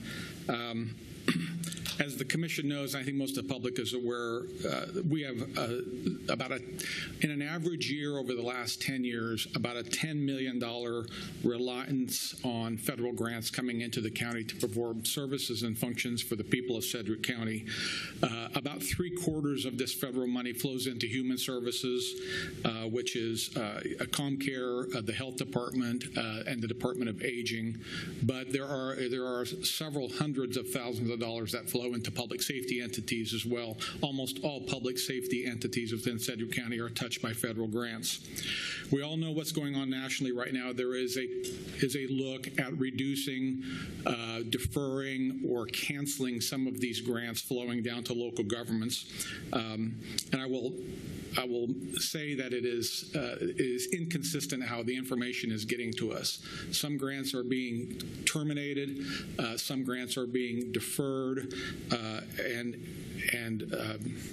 then some grants are being picked back up. So it's confusing right now. We're trying to react and track to this as best we can. So we've had some staff meetings, and we think there needs to be a strategy to manage this phenomena, and that comes with two parts. Number one, we have to track and account to the public of what this means, and I'm going to have Lindsay get up in just a little bit and talk to you about a process in some depth. And then the options have to go back to the people of Sedgwick County, and that comes through you, the commission, on how to move forward. And you have three choices, basically, when a federal grant is jeopardized or removed or cut. Number one is to immediately cut the program. And when I say program, that generally it's people or programs or commodity that has been flowing that we provide services with that will stop. And so we can immediately cut that on the day we receive formal knowledge that we're going to lose the grant. Or we can choose to, the option two is to continue to fund the program and find local monies to do that. Whatever the service or position or provision is, we can try to find local monies to do that. The third option, which I think is going to be our staff recommendation, is we take a hybrid approach to this where we will temporarily fund for 60 days to sunset whatever the program or position is that had come from federal government, and to, at the end of 60 days, sunset and terminate that program. This would allow us to keep people, keep employees for 60 days, and then we would put them into our RIF program, which Sheena will get up and talk about also in just a bit. It also, more importantly, allows us to acclimate the community who are receiving those benefits so that they have a chance to find other resources or other alternatives for what they had been being provided by Sedgwick County via this federal grant. So I think that'll be our recommendation going forward. I want to do three things here, and then I want to come back to the commission for a vote at the end. But Lindsay, I want to have cover the process that we develop internally to manage this. I want to have Sheena come and talk about the RIF policy, since this will impact employees probably. I want Tim to cover, as the division head of human services, exactly what he's seen so far, and so we get the commission up to speed on that. And then I would ask for the commission to consider a vote on the hybrid option of the 60-day extension through use of local dollars as best we can. We'll create a fiscal note for that to keep the commission aware of what that's going to cost, and that would be our way forward on how to manage through this process. So I'll be at my desk for questions. I want Lindsay to talk about process right now, and then we can come back to this.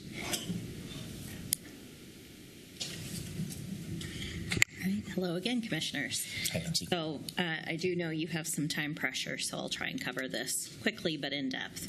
So as Tom mentioned, because this is a constantly evolving situation, we have put together a team of about 17 county staffers, plus all of the affected departments. So any department that receives any funding is now invited to a meeting every Friday morning at 9 o'clock, where we talk about specifically what have we heard about with grants that are potentially in jeopardy, what are we hearing about ramifications in terms of dates, and then after we hear about that conversation, we're going back and putting together some information to deliver to this commission in terms of who does that grant actually serve, what citizens are going to be affected, how many staff are working on that, what other potential community resources could we steer those individuals to.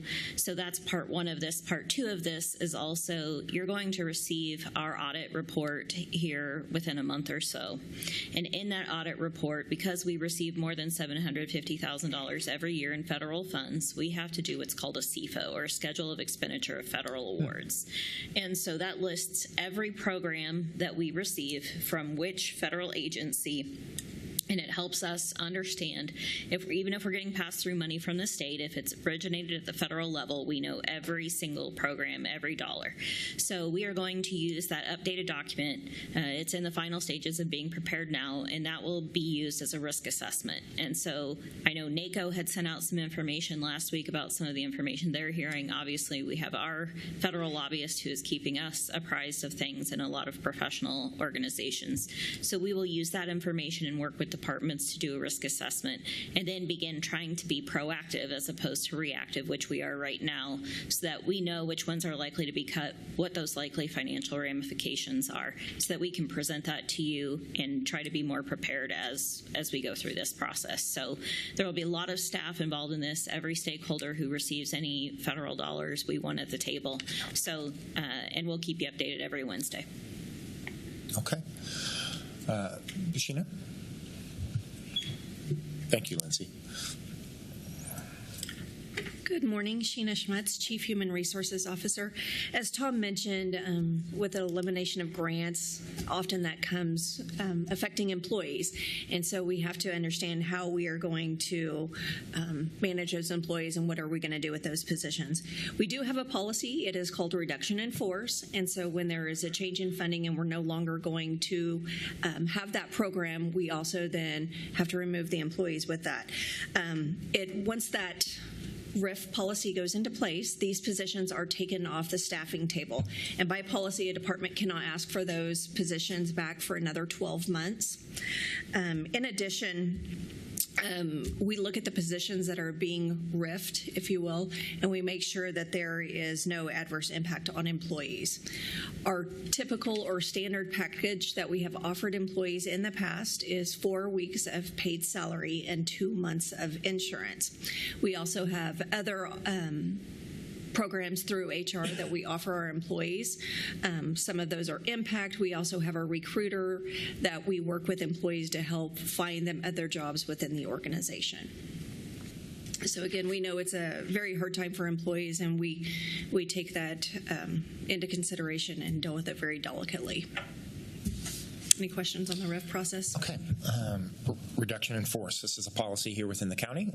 Yes. And a strategic framework that we're going to try to work within as we encounter these situations. Any questions on that specific policy and specific approach? Got a quick one. Yeah, Commissioner Meinzer. Yeah, thank you, Mr. Chairman. And so, Sheena, in the last couple of years, we've gone through a lot of employee policy changes. So, but this one is in place and works, and I don't recall it coming up in our last.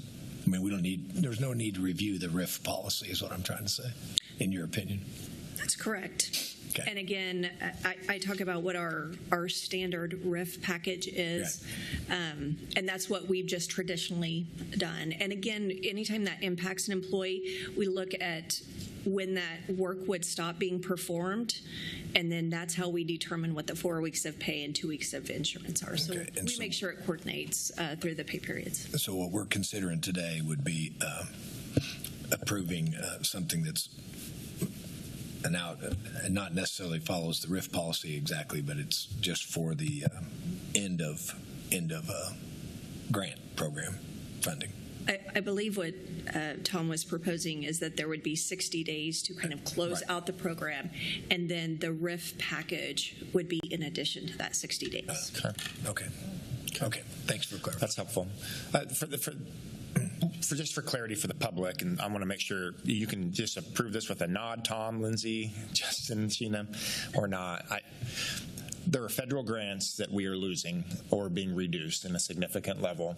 Some of these grants, we're finding out that they've been backdated. The cancellation has been backdated even towards January, but we've been operating under the assumption that we have this grant. So this is going to have budget impact, workforce impact. These are decisions to be made on the services, and this is not just one service or one department. They are multiple. So the discussion with this committee is going to be, is this grant end or reduction? Do we end the service to the community? Who in the community is being impacted? What's our workforce being impacted? Did this service need to be done through property tax dollars now instead of grant dollars? These are the discussions we're going to have here over the next few months as we make adjustments. I'm getting nods.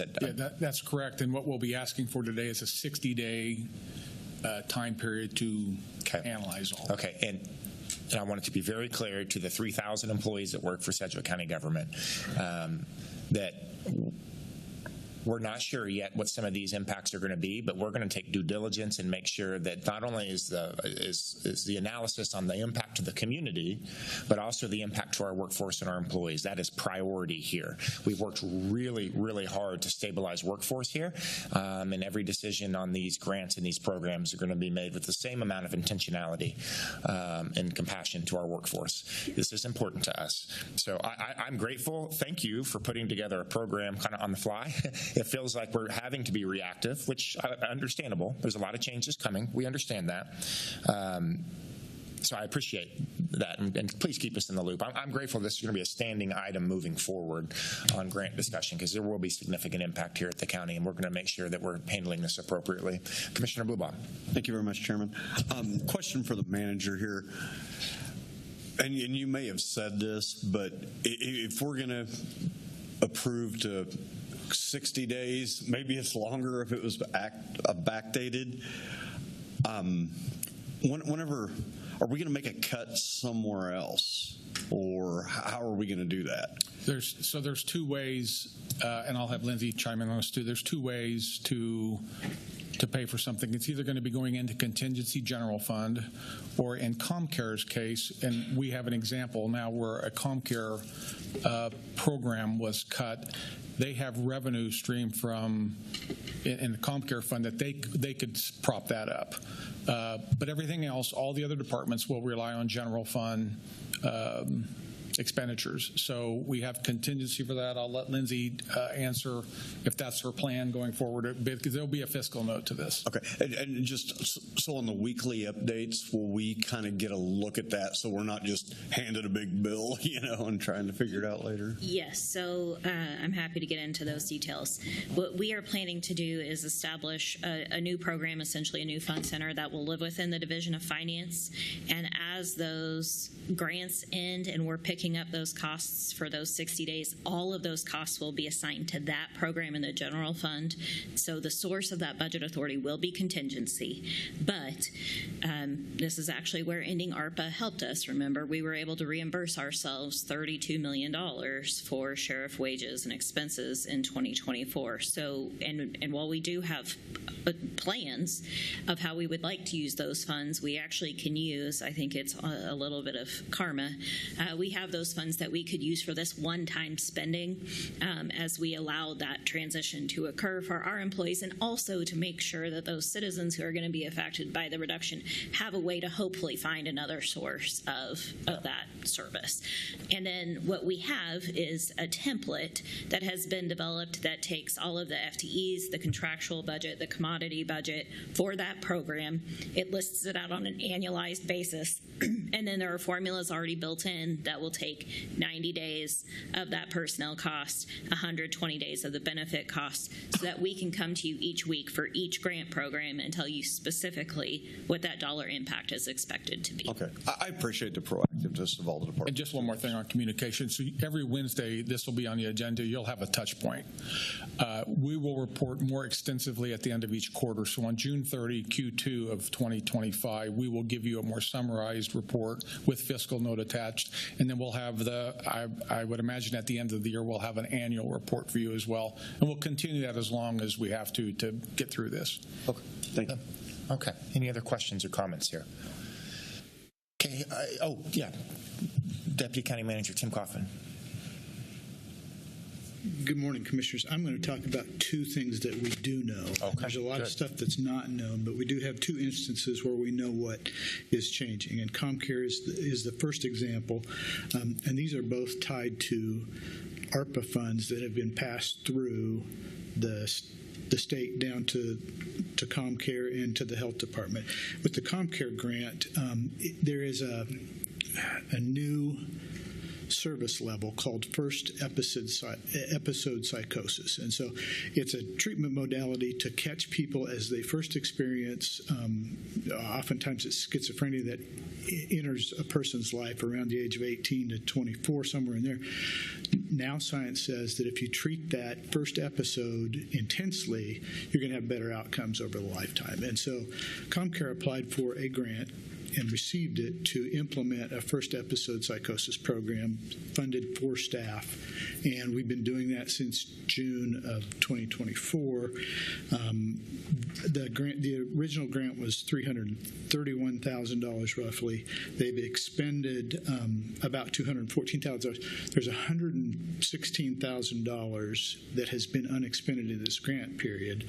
On March 26th, the state notified the system of community mental health centers that expenditures needed to end on March 24th, so 2 days prior. So that was when the notification was made that that grant funding is going away. It's being clawed back. We've had that conversation earlier today. We used that phrase, but those funds are being clawed back by the feds.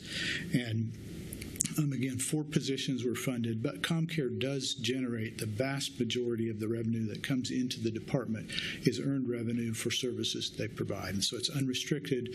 And so the recommendation would be that we shift the funding for those 4 staff and this program to that unrestricted earned revenue and allow them to continue to do this pilot. And they've seen some success, so they'd like to do it long term.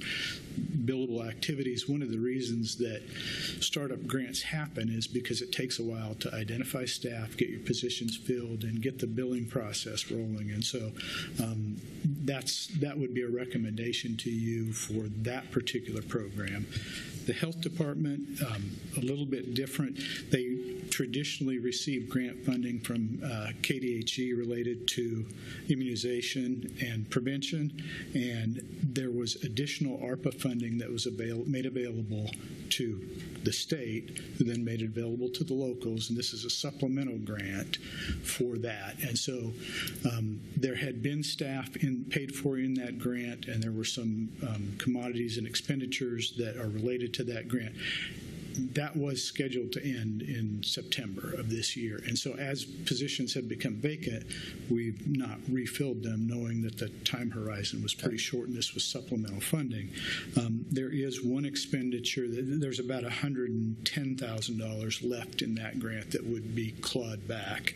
There's an expenditure of almost $56,000 related to an software inventory that helps manage that immunization stock, and there is funding in the normal IAP grant that could fund that, and so that would be the recommendation for that particular expenditure as well. But as these types of things happen, we'll talk about the people that are impacted and the staff that are involved in that as well. Okay, that's helpful, very helpful.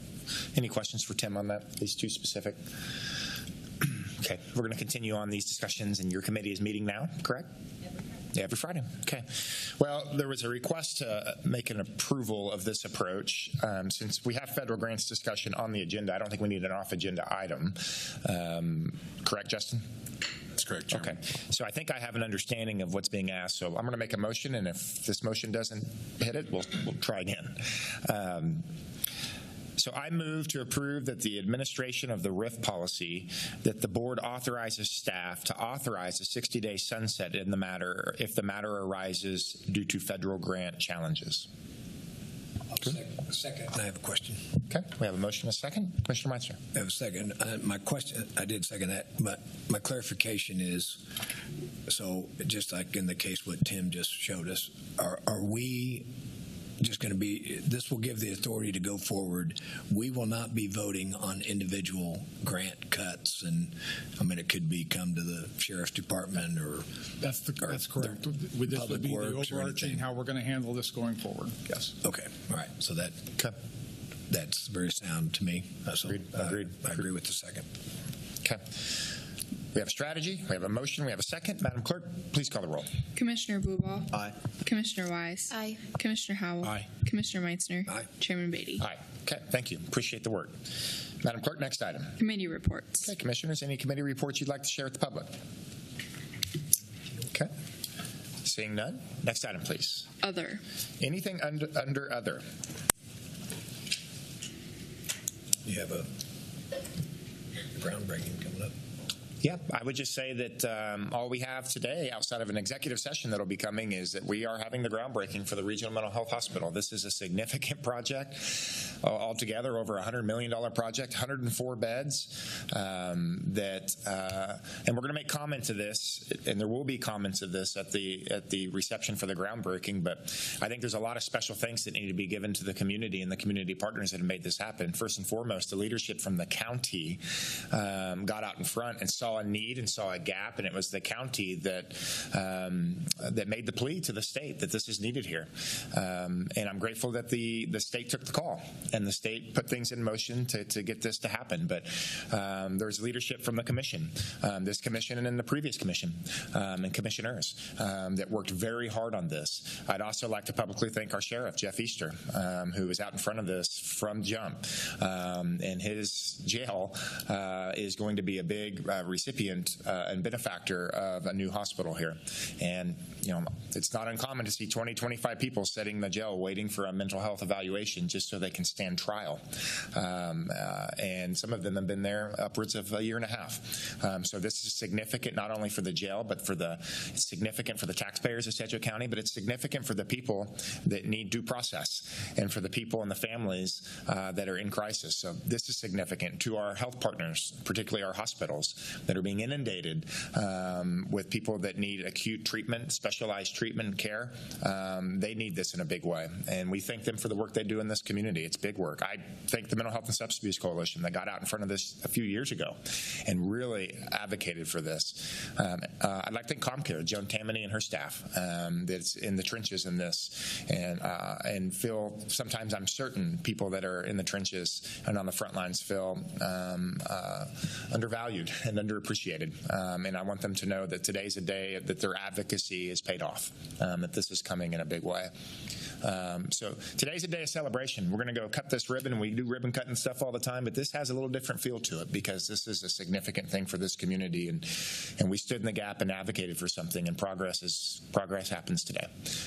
So thank you very much to those that have even before my time that have advocated for this. We're going to celebrate today.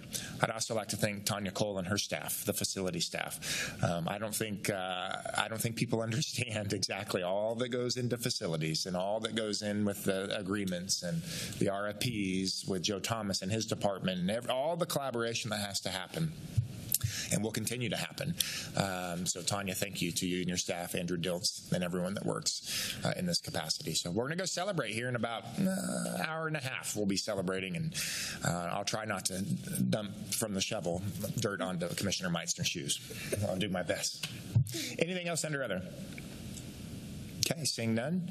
Next item, please. Executive session. Okay, we do have an executive session. Commissioner Meitzner. Yes, we do have an executive session, and I move that the Board of County Commissioners recess into executive session for 30 minutes until 11:15 for consultation with legal counsel for the county regarding matters deemed privileged in the attorney-client relationship in order to discuss legal claims against Sedgwick County, and that the Board of County Commissioners return to this room from executive session at 11:15. Okay, that's a motion. I'll second it. Madam Clerk, call the roll.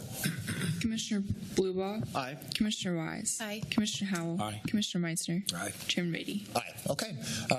We'll be back 11:15. Thank you.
Okay, we're back from executive session. There was no binding action taken today in executive session. Anything else need to come before the county commission? No, sir. Okay, seeing none, we're off to the groundbreaking mental health hospital. The meeting's officially adjourned. Have a good day.